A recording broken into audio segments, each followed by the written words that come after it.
Now, let's talk about the situation of the creative economy in the country, how to empower creatives and monetize their talents. We are joined by Paul Mukoma. He's the co-founder of the Talanta Institute in the studio. Happy Labor Day, Paul. Happy Labor Day. Mambo mko vipi? Iko poa sana. I'm very glad to be here. I watch you people and listen to you people, and it's such an honor to meet you live at last. Yeah? Asante sana. Yeah. It's also an honor to meet somebody who listens and follows and watches us, as you say, Amazing. Every day. Yeah. Thank you very much for all the support, Asan. Caribbean. Thank you too. You'll tell us a lot more about the Talanta Institute. Yes. But first, listen to Mr. Siti Muga. This week, he is in where? The Republic of Algeria. All right. Okay? Mm-hmm. The crow wanted to mimic the pigeon's walk. Guess what happened? And forgot his own. The crow wanted to mimic the pigeon's walk and forgot his own. Creative, isn't it? Very creative. For the Talanta guy, So amazing. This one is direct. So amazing. I really love it. Really love it. Because, at times we want to mimic people who are even below us, and we forget our talent. That's why I really love it. As Talanta Institute, we encourage people to embrace your talent, who you are. You don't have to compete with everyone. The biggest competition is yourself. So I feel mimicking is the highest level of mediocrity, and we should always look within ourselves to really know who we are, and look at getting to the highest level that we can get as ourselves. And that's what I think Talanta Institute is all about. So tell us about it. Yeah. This Talanta Institute, what is it exactly? Talanta Institute is a TVET college, and TVET is a technical and vocational education kind of a school. And that is the school right below university. So because in Kenya or in any other country, they're after Form 4 or O-level education, you proceed to the higher level. So the higher level now has university and college institutions. And some of those institutions is TVET, Technical and Vocational Education. And in Kenya, and I think mainly in Africa, 70% of people don't make it to university. Slightly more than 70%, they don't get to university, higher learning. So they go into TVET and other institutions below university. So it's a very big industry, and we are now part of that. But as Talanta, we are focusing more on the creative economy. And I think that's why I'm here to talk a bit more about creative economy. Because we started as a media company, producing films, music videos, TV shows, and we realized there is a gap, in training. And that is how we thought, we should train. We actually started training interns. As they come to our school, we train them. They were becoming good. And then we realized, we need to get into this training. And that's how we discovered there is actually an industry called TVET, TVET training. So it's a private sector? Yes. It's privately owned? This one is privately owned, but we have both TVETs that are government and private TVET, just like the same as universities. So this is privately owned. Yeah. Yes. And you said the idea started from, a group of creatives. You're producing content. Yes. Radio, TV, shows and programs. Yes. And then you noticed that people are seeking internship in your company. Yes. And you realize we've been training people and they're becoming better. Yeah. Maybe the interns would come back and say, I learned a lot from you. Oh, yes. Yeah. We got a lot of that. Actually, some of those were coming from university.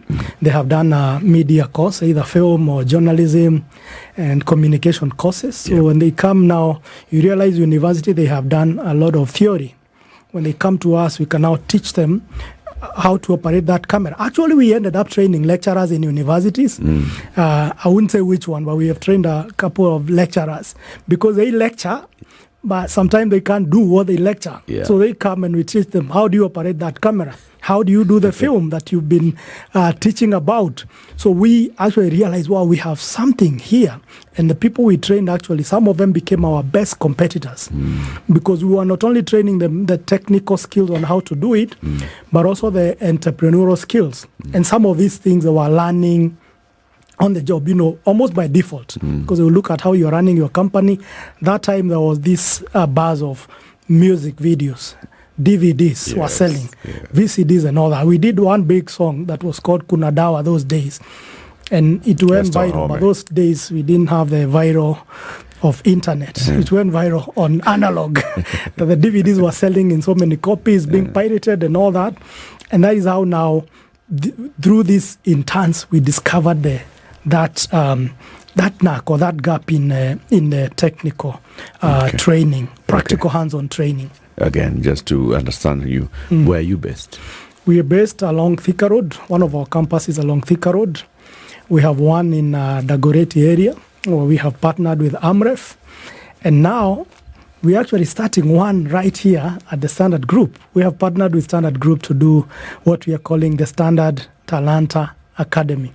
And I think that will be good news for the people listening, because this Standard-Talanta Academy now, we would want to take what we have been doing a notch higher, because we have been doing it on our own and with the meager resources we have. But now we approach Standard Group and we discuss how can we take this training a notch higher. How can we use some of your facilities even to train these people in a new level. They can come and see such a high-tech studio. So we will be having now another center here, where we'll not actually be doing one of our course here we are calling Media Mastery. And in the Media Mastery, I know we'll talk more about that, but it's teaching people all around media, from digital to film, to a bit of journalism, because I realize so many young people now don't want to be locked in one area. They want to be more versatile and work in different industries. Tell you something else about these young people. They want to make money tomorrow. Yes. Come learn today, Paul. You've taught me, yes. So how am I making money? Yes. This thing of teaching, but where is the money? Where is the money? Yeah. And that's the biggest question young people ask.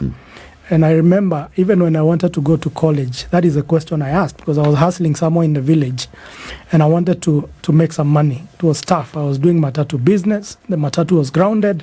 And I asked my cousin, okay, which course did you do? Did you get a job? So he told me he did a hospitality course and got a job in a hotel. I told him I will do that because I want to make money. So in our industry of media and how to make money, mainly we're also directing them mainly to doing their own content, uploading their content online, and seeing how they can monetize this content. It's not a walk in the park, but it's a great start into how they can make money. Just like the same way I was trained by someone how to make music videos, I started making a video and I'm charging 10,000, 20,000. So it has been tried and tested right through my story. Because when I did like the video Kunadawa, so many other people came and I was doing music videos for them in a very small space, small room. And we are training people, how do you create content? You can create for other people, but also you can create content that you can put online and monetize that content. So as much as there are jobs they can get in institutions like this, those jobs are no longer, that available. But we are directing more to online, how they can monetize on YouTube, they can monetize on other pay TV. So we have a way of also connecting them to the industry and showing them where they can sell this content, and also showing them some of the platforms online where they can actually edit for somebody who is not even in Kenya. Once they get a skill in editing, there is a platform. They can go subscribe and people can send them content online.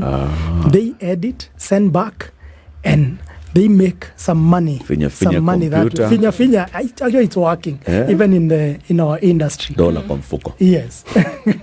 So who comes for training? Who basically will come, and then what kind of, obviously certification is sought after. What kind of certification do they get, and how long are they into a training program? one of our main training, like the one we'll be doing here, is a 1-year certificate. So it's a 1-year certificate. Then they go for internship for 3 months. So the certification comes from NITA and TVETA. We are accredited by TVETA. And that's the TVET authority. TVET authority, yeah. And also by NITA, National Industrial Training. So they will get a certificate that we are guided by those bodies in how to train. So that's the kind of certificate they will get. But apart from that, we normally have short courses. Short courses is someone who may want to just come and learn videography. There are 3 months. Someone may want to come and learn video editing. That's also like 3 months. And some of these people have already gone to university, but they want to come and now specialize in a certain area or polish their skills in this area of now the hands-on training. So we have 3 months training and also 6 months training, but the main certificate course is 1-year certificate course. And mostly we target post-high school, people who left high school last year, but one, just post-high school. But we also train people who have been in the industry and they're looking at changing their career. We train people who have already done a degree in education. They come back, do our certificate, and now their business is actually in media. So we normally get, those are not many, but we always get people who want to change their career. They were forced into this career and they've already done a degree, but they would want to come and change. They feel they have a talent. So we help them to shift to the area they would want to focus in future. And what are those areas that folks want to focus on future? Because obviously, I mean, if you want to be a doctor, you study medicine, right? Yes. So what are some of these career or paths that people who would come through this training then would be able to go into in future? One of them is film. And film now has a number of departments. So when we teach you the TV and film course, there are several areas you can fit in a film set. Either you can be a director, you can be a camera operator, you can be a sound recordist, an engineer and all that. So there are quite a number of departments in a film set you can fit in, especially as you start. You may not start by owning your own company and producing, but you plug in a film set that is already happening. And also we also train people who want to go into music production. So music production, we teach them the whole engineering and producing music. They start their own studios, but they can also fit in the music industry. We also teach DJs. We train people who want to go into DJing. I know so many DJs are self-taught, but there are also those people who would want to plug into a college. And we also train such. And some of the other people, a big number has also gone into what now they're calling the content creation. That you find somebody, they already have a talent, they want to start their YouTube channel, and they want to be able to produce their content. So many of the guys are also going into the content creation, start their channels, and see how to monetize that content. So those are some of the fields people can plug in. But also we get people who get jobs in media houses, and they come in as technical people. Right. So we have several who have gone into that. City, when it says content creators, it's like our boss lady. Oh no, she's our boss buddy. Our boss buddy, Joy Brenda. Joy Bella, yeah. The ones, the content creators. Who develops the curriculum? We have that you're using for all this training. The one we are using right now is developed by TVET CDAC. It's an arm. It's the curriculum development body for TVET. So they work together with TVETA. So that's a curriculum we're using currently. So it's one harmonized curriculum. If you are offering training in film, this is the curriculum that is going to be used, whether you're coming to Talanta Institute or to any other institution that has been accredited to offer training in film. There are many other bodies that are developing curriculums, because before TVET CDAC we were still training. And that time we were using, we had sort of borrowed one from UK, developed by Pearson.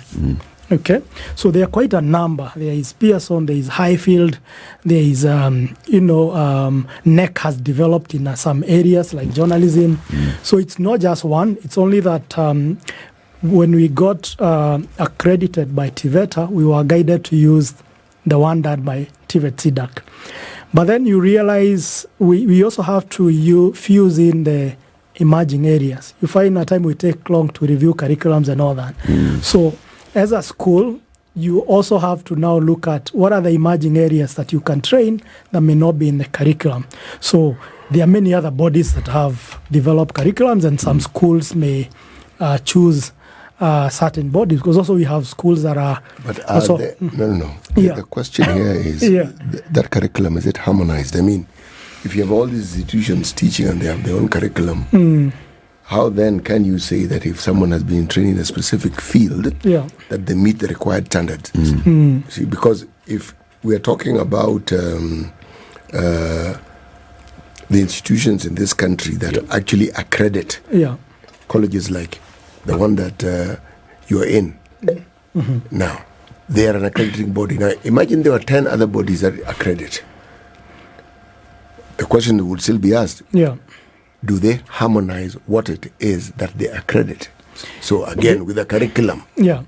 And that's what now TVET CDAC was trying to do. Of course, there were so many other challenges that happened in between. Even there is a time it wasn't operating. The TVET CDAC, there were issues. It was to be moved to KICD or to NEC. So there are challenges that have been there, but that was the purpose of TVET CDAC, to harmonize and to make sure every school now is using this one uniform curriculum. And I think the government is working so hard to do that. But because so there are so many... Right now it isn't uniform? It isn't, because there are some who will use, like I've said, like journalism. There are some who will use NEC. There's TVET CDAC. There is Highfield. There is a few others that are using different curriculums. But the exam that you sit for this certification, is it a uniform exam? No, it's not a uniform exam. And then you find in TVET how it's supposed to work. It should be more of what they call assessment, like competence kind of exam. So it's not an exam like what NEC would set. So for NEC now, they will set an exam. But you realize when you come to our industry, you may explain so well how to operate a camera, but we want you to show, are you able to do it? So we realize, or they realize, the government realize that how like NEC exam is set at times doesn't favor the TVET industry, because the TVET should be how to do it. Can you produce that film? So what we do is, as you study, there is a like what they call the assessments that you do. You've done a film, it is assessed, and the judges will sit and tell you where you need to adjust. Then you do this other level. Maybe you start with a 5-minute film, 10 minutes, half an hour, until at the end now you're able to do a full film. Let me ask a different question. All these curriculums that you speak of, they're not harmonized. But who accredits that curriculum? Still TVETA accredits that curriculum. So all these curriculums that you've mentioned, Nikaboka, which one, the other ones, they are all accredited by TVETA. I see. And the reason is, at the beginning, we didn't have these curriculums. So the TVETA now had to work with the international bodies to accredit the curriculums they have. But there were curriculums, because there were and even film and production training institutes, like the Kenya Institute of Mass Communication has been training in radio, TV, film production for years, and they were sitting exams and passing and getting diplomas and higher national diplomas. And being trained on hands-on. And then we got universities, the Multimedia University, the Daystar University, and the others. They were there, like KIMC, I think it was the only TVET at that time teaching film.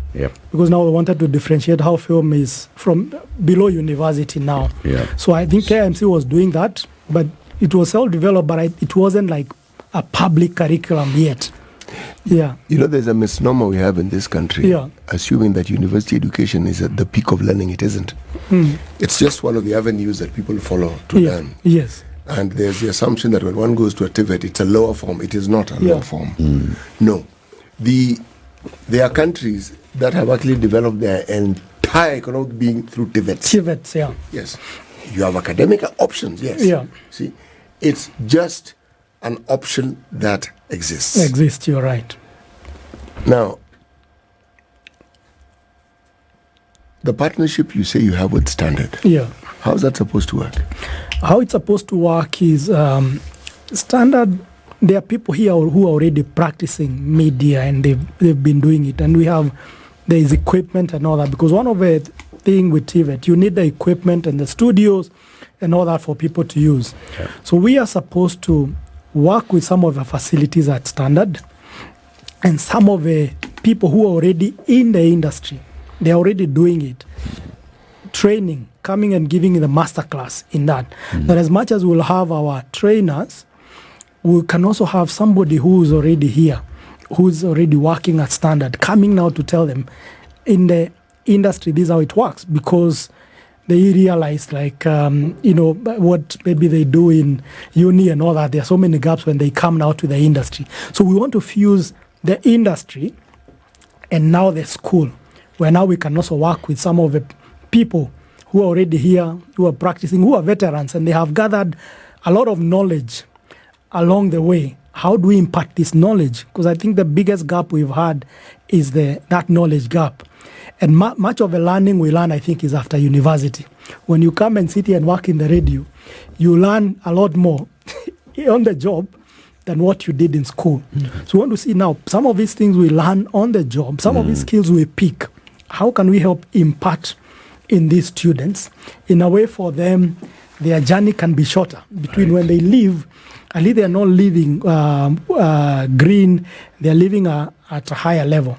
We've been doing that at Talanta, but now I feel with the Standard-Talanta Academy, we can take that a notch higher, because a student can come and actually see an actual studio. For me, at the school, I may not be able to set up a studio like this, but someone can come and see, oh yeah, this is an international level of a studio. This is what I've a studio seen looks it, and like. this is how it looks. Because the one I have at the school is just a demo studio. Yeah. But they will come and say, oh, so if this person, when they go to work, even internationally, they will find basically a studio like this. So they will be able to fit in different industries. When they will go to work in another TV station or in a film set, they have already seen a camera and they have already seen how it works in the industry, and they can see their content actually aired. We want to train them in a way that the content we produce, how can we air it on KTN Home? How can we air it on the platforms we have here? Yeah. They can actually see their content on TV. So there will also be that challenge of creating good content, knowing that if my content, my show is good, if I develop my idea and it's taken up, I can actually see it on TV and I can actually earn from it. So we also want to have that kind of incubation kind of a model. That the great ideas that we get, because these young people, they have great ideas, they just need a platform. Some of those great ideas, we can incubate them, we can create those shows, and there's an we outlet. can screen them and give them a platform to showcase. Let's and even take a to earn from that content. I think that's the difference now the Standard-Talanta Academy will bring in the industry. Okay. Yeah. City. The thing about industries, more so like this one, the media industry, the thing that it's known for is change as well. In the process of just prosecuting what they're supposed to do, they are always in touch with the changes. They're always in touch with new things. But then there is the skill set that people require to continue doing the work that they do and to also keep up with the times. Yeah. One comes with a certain set of talents, and over time, they may need to renew those talents to be in keeping with what the market demands and what the market currently has. Okay, like this studio is very modern. Yeah. Yes, and it does keep up or perhaps surpass the times that some people are actually living in. Yeah. What training programs and plans do you have for people who've already been working in the industry, who have been there, so that they can up their game? Yeah. Thank you very much for that question. And one of the things we have been doing and would want to continue, even take it to another level, is the master classes that we do. We have partnered with manufacturers and distributors of equipment, that when there is new equipment coming, can we do a masterclass at our space. And this one we normally invite even people who are in the industry. One of the company we're partnering is called Highway Audiovisual. They supply equipment and they have new equipment coming every time. So we'd want to even partner with more companies, even like Cameras Africa. We partner a lot to do masterclasses and workshops for the new technology. We'd also want to expand that to even other platforms like Google, Meta. How do we always do masterclasses and see what is new, what is happening? And also as we do that, partner with also other schools outside Kenya. Because like you're saying, there are people who are way ahead of us. So how can we bring Hollywood here? In a way, we can do a masterclass with someone from Hollywood and see where is your industry. Nollywood, Nigeria has really grown. Right now, Nigeria, I think the industry is worth $6.4 billion.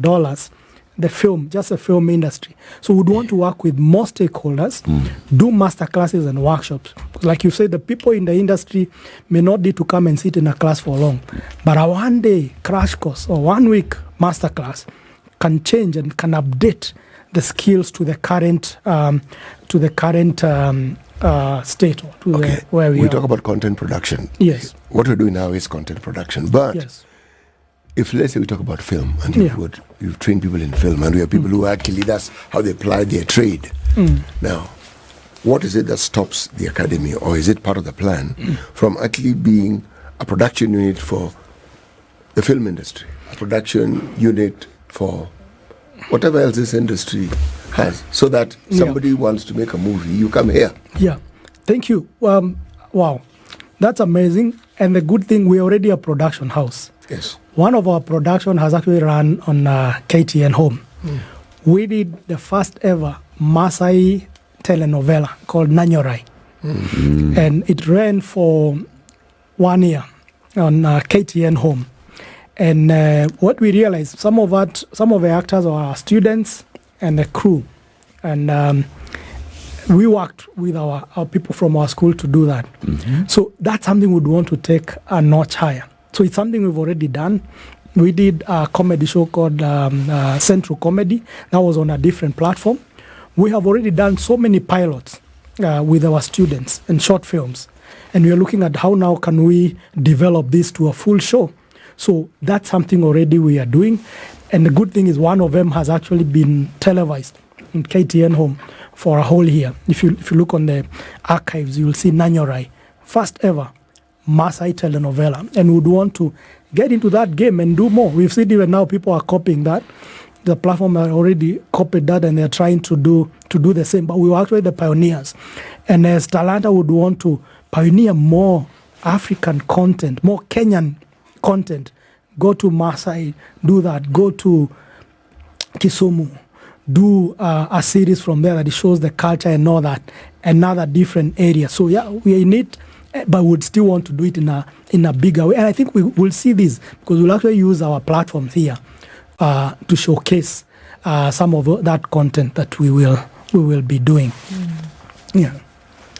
Looking at support, do you think that there is, I mean, you mentioned other jurisdictions where, you're seeing a lot happening when it comes to support for an industry. Do you think that there is enough support? So we come through, and I think maybe now we're delving into deeper when it goes beyond now the education that you can get through, the Talanta Institute. Then what happens thereafter? Is there enough support? And I see it as a golden opportunity for institutions to actually really then partner with government and partner with, a broader idea that, what, these are folks who can do a number of things. Even when you're talking about productions that come out of Kenya, how then is the flag held high for Kenya in the rest of the world? So is there a possibility then for that kind of partnership to really, really take place? And is there enough support for the industry? Even after I've been educated, then what happens? Well, there is support, yes, but when you talk of enough support, we can do more. The government can do more, or together we can do more. So there is need for more support from the government. There is need for policies to change, and we have been lobbying for that for many years, especially when it comes to film equipment and how they can be duty-free how we can get subsidies for even filmmakers coming from outside. There is need for more support. And when you talk about partnership with the government, the good thing already we are in talks with the Ministry of Youth and what the ministry is doing through Talanta Hela. It's good they involved us in developing a framework we are doing for discovering and nurturing talent across all the counties. So I feel there is the government is already working on it, but there is need to be very deliberate, especially when it comes to the policy level.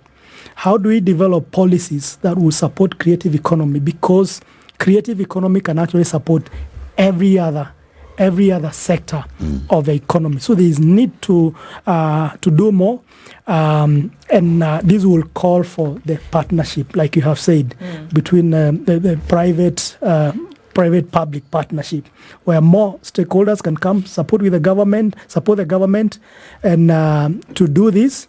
But for the government side, policy is something we really need to look into, because we have lobbied for that. Something has been done, but at times you feel like things are moving a bit slow. Sure. Yeah. What when it comes to consumption of this product, yeah, do you think that enough support comes from Kenyans? Because we can talk about what is needed for government in terms of support, but then in terms of consumption of the end product, whether it is music, whether it is film, whatever it is, I believe the first port of call should be Kenyans coming out to watch these productions, you know, and whether you put it up in a cinema or whether it's on a station tomorrow on a particular channel, what do you think needs to happen then? Because I can go to school, for goodness sake, and I can go through all the rigors of getting the education and training that I need, and then I produce something, and then on the other end, communications, marketing, making sure that, you know, Kenyans first of all are consuming it. How can that work? Kenyans, I would say they are supportive in so many areas, but again, because you realize we've become a global village now, that as you're producing a film here, you're still competing with someone in Nollywood, in Hollywood, in Bollywood, because all this content they can access it from their mobile phone. So that means when it comes to consumption, there is no mercy of, it's Kenyan, I will watch it, So we should not have the mindset of, watch, I'm Kenyan and I'm producing for Kenyan. Support our own. It's to raise the game in a way that I can, my product is as competitive as Hollywood, because you cannot lock people from what they are watching on platforms. How do you talk about Showmax and all that? So we need to raise a game, but I feel there is a lot of content Kenyans are consuming, especially when it comes to the social platforms like TikTok. I've seen TikTok peak in a very big way, and looking at the short films we can put there. YouTube, I have YouTubers who they upload a video today. I partnered with Butita, and through a program he's doing called Nasoto. And at the time he uploads, by evening it has 300,000 views. In 24 hours it has 500,000 views. So Kenyans are supporting, but they are calling for us to take the creativity to another level. And then, but I also know Kenyans are the most creative people. When they are also supported, especially from the policy level and government level, Kenyans are crazy when it comes to creativity. That's why you've seen even online, when it comes even to the battles that happen online, the time you see Kenya coming on top. And even when you see about the fights and the bitterness at the time is being exchanged by the XOT now, it can tell you how creative Kenyans are, but they are looking for a place to express their creativity. So we need to give them a platform that they put this creativity in a way they can now monetize that. So yes, they support. Yes, there is a call to take our game another level and to produce a lot more content, like what Nigeria has done. Is it may not be all that quality, but give us more. Give us more. There's a way we can produce a lot of content that now Kenyans, we've already given them enough to watch. But I feel now there is a big gap, even when it comes to how many films are we churning. Nigeria is churning 2,500 films per year. As Kenya, how many are we producing? So we need to now produce more, raise the bar in quality, but also look at these platforms they are consuming and align with that for all platforms, even when it comes to now the short skits and all that. Paul, do you think Kenyans want to consume long-form content, long-form Kenyan content? Where we are right now, most Kenyans are not consuming long-form. It's getting shorter and shorter. That's why, like some of these short films, like what Butita is doing, the series, web series for 20 minutes, 15 minutes. But there's also a space for long form. And I've seen some people, film producers in Kenya, do films, and they screen them in the theater, and people come to watch. Mm-hmm. It may not be where we want to be, but I've also seen that I've seen some film producers today now premiere movies on big screen, and people are filling up the theaters to watch. So I feel there's if we keep that culture, because again it takes a long time to build a culture. It's something, if we keep doing, people will be going to the theaters to watch the long format content, full feature films in the theater. When it comes to online, they are looking for shorter content, because that's how the platforms, the algorithms are already, programmed for short content. So there is a place for all this content, from 1 minute, 30 seconds to full feature films. Yeah. Monetization. Yes. Even as you talk about creativity, then there also needs to be creativity in how to monetize the content. Yeah. So people are creative, like you've said. Yes. There are people who are creative in producing video. There are those who are creative in just producing satirical posts and memes and the rest. Yeah. But how do you make money out of this? Yeah. Is there any sort of training that, say Talanta Institute takes people through on how to think through the money aspect? Yeah. Yes, we are doing that, and part of this curriculum will be training here has a digital marketing component, and part of this will be teaching them how to monetize, and we'll be working with the people who have already hacked it. There are people who already are doing it and they are earning money online. So we're going to be also bringing them in to teach now the rest. How do you monetize it? So yes, it's part of what we train, and it will be part of the curriculum, the media mastery curriculum. How are people making money online? One of it, like TikTok, you've seen as the numbers grow, there is a way you can monetize your TikTok. When you have numbers, you can advertise. People can advertise through your platform. You can also get endorsing, like influencer. When you get to a certain level, now you become an influencer where a supermarket can come and tell you, come and do a video in my supermarket with my brand. So I've seen a lot of people make money that way. Yeah. So apart from what you monetize and what YouTube can pay you, and what now Meta, I hope, will be paying people, there is the other place where you build numbers. I will come and tell a supermarket, hey, I have 200,000 followers. I can put your product here, and you pay me this much. So there are different ways of monetizing, and we want to expose people to all the available ways of monetizing, not just waiting for the YouTube to pay you. Even before YouTube pays you, and the TikTok and the Meta, there is a way you can make money even within your community. Yeah. And working with other different products and that I think, you can push. Like you said, it's important to bring in the people who are doing it to speak the truth, because there are very many misconceptions. Or you just place your video on YouTube and YouTube will pay you. Yeah. Your YouTube video has 30,000 views, so that's a lot of money you're making. See some of the comments even online is just coming from that misconception that as long as that you've gone to YouTube and you're monetizing, you're making a lot of money. Money becoming your way. And the reality is that there are very many other things that need to happen for you to make money. And the money that you make just from views is very little money. So you have to think of how else do you actually monetize. Yeah. And probably maybe you can even give us from your own experience dealing with the young people who come and they're training at Talanta. Yeah. And they're thinking, you know what, I'm just going to become a YouTuber. I hear so-and-so. I hear there's a guy called Pie the Pie who makes $1 million in a week. And so if I just put my videos here and I start getting views, I'll be making money. What do you tell them? What I will tell them, it's not easy. It's not a walk in the park.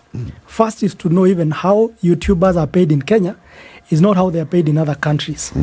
The percentage, when you're in US and some other countries, you earn more. So it's not that easy.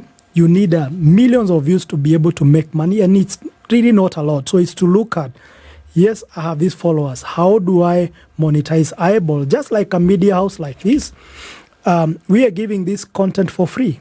No one pays to watch us. So, but advertisers can come because I have 1 million eyeballs. Now I can tell an advertiser, put your advert here for these eyeballs to see. So that entrepreneurship is what also we want to teach these people. And also speaking the truth, like you have said. And I tell you, you can get 1 million followers, you can get 1 million views and don't even make money. But with that, if I teach you how, again, you can put a brand on that, you can make money. So knowledge gap, I feel, is the biggest gap we have. Even when it comes to creative economy, the knowledge gap is the biggest challenge. And that training part of it on other ways of monetizing, and also misinformation and that perception, like you've said, oh, you hear someone is making this much in US and you think you do the same in Kenya and make that much. It doesn't always happen, but I think that's what we are here to do. It never happens. Yeah. That comparison is just that, a comparison to understand the lengths to which the creative industry can actually reward you. But you need to come back again to talk about this, because what Eric has emphasized, and which I find has not been clarified, is what are these other things that somebody must actually do in order to actually make money. And when people say make money, they think you make a lot of money at once. Money is never made that way. No. Before you get to a point where, as you say, you have eyeballs. I like that term. Eyeballs. Eyeballs, yes. The ball of your eye. It takes a long... it takes a very, very long time. And a lot of other things have to align for it to work. For it to work. And like you're saying, the knowledge now, the training can help you narrow the gap. Yes. What we teach people now can help you move faster, because even for me, I produced content that I didn't make money from. Number one gap, copyrights. I didn't know how to do copyright and all that. I produced content that had millions of views, and other people made money with it. But people made millions with my content that I didn't know at that time. At that time, I was just happy. This is going viral and all that. So by the time I realized, no, this is what you should have done at the beginning.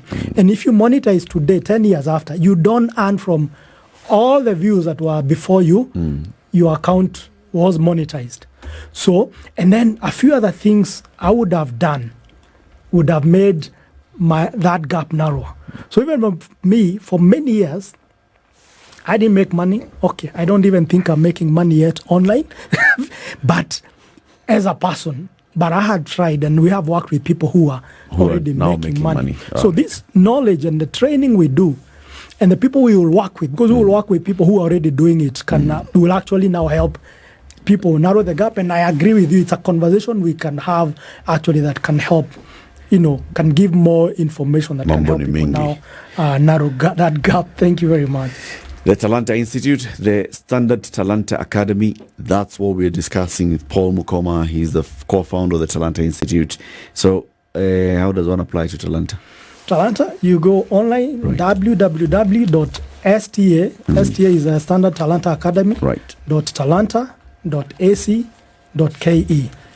And you can also call 0724 468 468. We'll have more of this information on all our platforms going forward. Thank you very much for joining us. This is the Situation Room, the only way to start your day.